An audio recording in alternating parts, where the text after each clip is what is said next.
வணக்கம். நடிகர் ரோபோ சங்கர் அவர்கள் உடல்நலக் குறைவு காரணமாக சமீபத்தில் சென்னையில் இறந்தது நம்மளுக்கு எல்லாருக்கும் தெரிஞ்சது தான். மதுரையில் ஒரு மேடை கலைஞராக தனது பயணத்தை தொடங்கி வெள்ளித்திரை வரை உயர்ந்தவர் ரோபோ சங்கர். ஒரு அற்புதமான கலைஞர். வெளியிலேருந்து பார்க்குறதுக்கு ஈஸியாக வெற்றி பெற்ற மாதிரி தெரிஞ்சாலும் மிக கடுமையான உழைப்பு. அந்த வெற்றிக்கு பின்னால் பார்த்தோம் அப்படின்னா அந்த சில்வர் ஆக்சைடுங்கிற பெயிண்ட்டை உடம்பு ஃபுல்லாக பேசிட்டு அதில் கிட்டத்தட்ட மணிக்கணக்காக அதில் நிற்கிறதும் அதை நடிக்கிறதும் ரொம்ப அற்புதமான ஒரு கலைஞர் தான். அதோடு மட்டும் இல்லாமல் கபில் மேலே இருக்கக்கூடிய அந்த அபிமானத்தின் மூலமாக அவரை மாதிரி ஒரு கட்டுமஸ்தாக ஆகணும் அப்படிங்கிறதுக்காக தினந்தோறும் அவிச்ச முட்டைகள் 1-2 இல்லைங்க 17 முட்டைகள் அந்த வெள்ளைக்கரு மட்டும் சாப்பிட்டா அது எந்த அளவுக்கு செரிமானம் ஆகும்னு பாருங்கள். அந்த அளவுக்கு மிக கடுமையான உழைப்பு. சின்ன கதாபாத்திரங்கள் மக்கள் நான் அடிக்காத சரக்கே கிடையாது, நான் பார்க்காத பாட்டிலே கிடையாது. அதாவது 60 ரூபாயிலிருந்து ஒரு 60,000 ரூபா பாட்டில் வரையும் பார்த்துட்டேன். எல்லாத்துலேயுமே எக்ஸ்ட்ரீமாக நான் அப்போவே என்ஜாய் பண்ணிட்டேன். தொலைக்காட்சிக்கு ஷார்ட் பீரியடில் உலகத்தில் இந்த ஃப்ளைட்டு தான் கிடையாது. ஃபஸ்ட் கிளாஸ் ஃப்ளைட்லேருந்து ஃபஸ்ட் ஃப்ளோரில் உட்காரலேருந்து அது ட்ரெயினாக இருக்கட்டும், லக்ஸுரி காராக இருக்கட்டும், பாட்டிலாக இருக்கட்டும், எல்லாத்துலேயுமே எல்லாத்தையும் எக்ஸ்ட்ரீமாக பார்த்துட்டேன். ஸோ எல்லாத்தையும் அப்படி போட்டு உடைச்சதுனால அதை பார்க்கும்போது ஐ எம் வெரி மனதில் இடம் பிடிக்கும் ஒன்றா தனது திறமையை வெளிப்படுத்தியவர் தான் ரோபோ சங்கர். அவருடைய நெருங்கிய நண்பர்கள் அவருடனான தங்கள் நட்பை பற்றியும் சரி தங்களோட அனுபவத்தை சமீபத்தில் பகிர்ந்துட்டாங்க. அதில் குறிப்பாக சொல்லணும் அப்படின்னா இந்த விஜய் டிவி பிரபலமான மதுரை முத்து அவர்கள் ரோபோ சங்கர் என்னோட 27 வருஷங்கள் நண்பராக இருந்திருக்கின்றார் அப்படின்னு சொல்லியிருக்காங்க. 2 பேருமே மதுரைக்காரங்கள் தான். மதுரையில் பெருங்குடி அப்படிங்கிற இடத்துல இருக்கக்கூடிய அந்த எஸ்என் கல்லூரியில் வரலாறு படித்தவர் இவர்.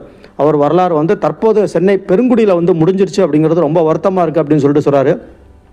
சமீபத்தில் தான் மதுரை முத்தோட பிறந்தநாள். அன்னைக்கு என்ன தம்பி பிறந்தநாள் வாழ்த்துக்கள், எங்கே இருக்க அப்படின்னு சொல்லிட்டு தான் அவரிடம் அழைப்பு வரும்னு சொல்லிட்டு நான் காத்திருந்தேன். ஆனால் அவருக்கு இரங்கல் செய்து சொல்ல வேண்டிய நிலைமை எனக்கு வந்துருச்சு அப்படின்னு சொல்லிட்டு தான் ரொம்ப வருத்தத்தோடு சொல்கிறாரு. அவர் படித்த கல்லூரிக்கு அருகில் இருக்கக்கூடிய கல்லூரியில் தான் நான் படித்தேன். அவர் எனக்கு 1 ஆண்டு சீனியர். நாங்கள் கல்லூரியில் பல முறை மேடை நிகழ்ச்சியில் பங்கேற்றிருக்கிறார் அவர். அப்போது முதலே அவர் எனக்கு தெரியும். உடலில் அந்த சாயம் பூசிக்கொண்டு மேடையில் நடிப்பார். பல மணி நேரங்கள் உடலில் சாயத்தொன்னே காத்திருக்க வேண்டிய நிகழ்ச்சியிலும் பங்கேற்பார். கல்லூரிகள் மட்டும் இல்லாமல் எத்தனையோ கிராமங்களில் மேடை ஏறி மக்களை சிரிக்க வைத்திருக்கின்றார். அவரை போன்ற மிக ஒரு கடுமையான உழைப்பாளியை பார்க்கவே முடியாதுங்க அப்படின்னு சொல்லிட்டு ரொம்ப ஒரு வருத்தத்தோடு தான் சொல்கிறாரு. 2005ஆம் ஆண்டு விஜய் டிவியில் தொடங்கி அந்த கலக்கப்போவது யார் நிகழ்ச்சி மூலம் பிரபலமடைந்தவர் தான் நம்ம ரோபோ சங்கர் அவர்கள்.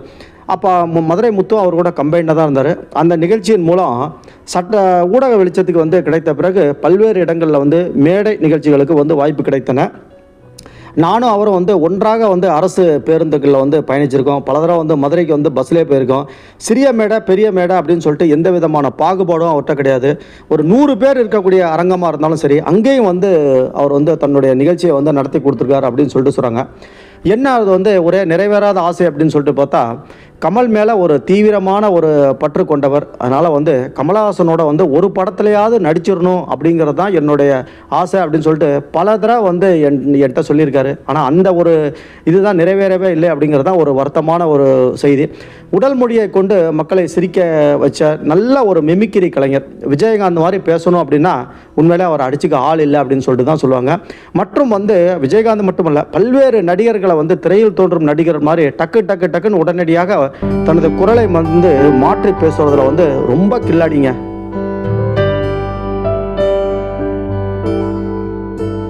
உடல் குறித்து ரொம்ப அதிகமாக கவனம் செலுத்தியவர் தான்.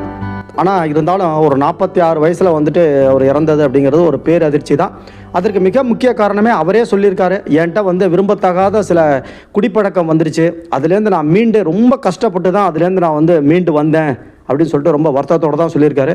அதனால் நிச்சயமாக கல்லீரல் பாதிக்கப்பட்டு அதுக்கான மருந்து மாத்திரைலாம் எடுத்துகிட்டு பல நடிகர்கள் குறிப்பாக கமலஹாசன் உட்பட பல நடிகர்கள் அவருக்கு அறிவுரை சொல்லி அதுலேருந்து மீண்டு வந்துட்டார். இருந்தாலும் காலதேவன் அதன் பிறகு பிரிச்சுக்கிட்டார். மதுரையில் மதுரா கோட்ஸ் அப்படிங்கிற நிறுவனத்தில் தினந்தோறும் 20 ரூபா சம்பளத்துக்கு வேலை பார்த்துருக்காருங்க. அப்போது அதில் பாதியை மிச்சம் பண்ணி அந்த பாதி ஜிம்முக்காக எடுத்து வச்சு மிஸ்டர் மதுரை பட்டங்களை வாங்கியிருக்கார் அப்படிங்கிறது ஒரு அற்புதமான தகவல் தான். மேலும் வந்து நான் வந்து எவ்வளோ தடவை வந்து அவர்கிட்ட பேசிகிட்டு இருக்கப்போ கூட மீண்டும் நிச்சயமாக நான் வந்துடுவேன், திருப்பியும் வந்து நம்ம வந்து ஒரு அடுத்த ரெண்டாவது சான்ஸ் வந்து நம்ம 2 பேரும் சேர்ந்து நடிப்போம், கலக்குவோம் அப்படின்னு சொல்லிட்டு தான் சொல்லியிருக்காரு. சினிமா நடிச்சு மீடியால உங்க எல்லாருக்கும் தெரியற மாதிரி வரதுக்கான முழுக்க காரணம் எங்க அப்பா எனக்கு கொடுத்த ஒரு சப்போர்ட் தான். என்னடி கரெக்டா? லைஃப்ல கஷ்டம் வரப்ப சில பேர் சாமி கிட்ட சொல்லுவாங்க, சில பேர் பிடிச்சவங்க கிட்ட சொல்லுவாங்க. ஆனா எனக்கு கஷ்டம் வரப்போ என் மனசு எங்க அப்பாவை தான் தேடும். என்ன பொறுத்த வரைக்கும் அப்பான்ற வார்த்தைக்கு உற்சாகம், தைரியம், பாசம், அன்பு இப்படி சொல்லிட்டே போலாம். கடைசியா உன்னை சொல்லிக்க விரும்புறேன். நான் எனக்கு பேரு புகழ் கிடைச்சதுக்கோ இவ்ளோ பேர் முன்னாடி இவ்ளோ தைரியமா நிக்கிறதுக்கோ என்னைக்குமே பெருமைப்பட்டது கிடையாது. ஆனா எனக்கு என் மேல இவ்ளோ பாசத்தை கொட்டுற அப்பா கிடைச்சதுக்கு நான் ரொம்ப பெருமையா சந்தோஷமா ஃபீல் பண்றேன். ஐ லவ் யூ பா.